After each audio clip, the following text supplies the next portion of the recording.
اس چیز پر شور شرابہ کیا جا رہا ہے کہ 90 دن کمپلیٹ ہونے والے ہیں اور عمران خان رہا نہیں ہوا، جبکہ عوام شدید احتجاج اور شور کر رہی ہے۔ یہاں پر بوتلیں بھی پھینکی جا رہی ہے۔ عوام کا آپ اس ٹائم مزاج دیکھیں، عوام کا جو جذبہ ہے وہ دیکھیں کس طرح سے شدید غصے کا اظہار کرتے دکھائی دے رہے ہیں۔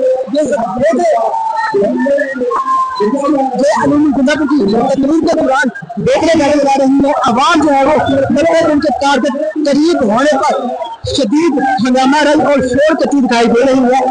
یہ اس وقت پنڈال کے مناظر میں بوتلیں پھینکی جا رہی ہیں اور کہا جا رہا ہے کہ 90 دن پورے ہونے والے ہیں اور اس وجہ سے پنڈال میں رہا نہیں ہوا۔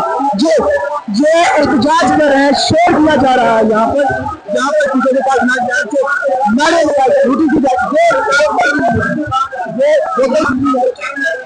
کارکنان کی جان سے بوتلیں پھینکی جا رہی ہیں جیسے ہی اسٹیج پر پہنچے اور کارکنان کی جانب سے شدید غصے کا اظہار کیا گیا۔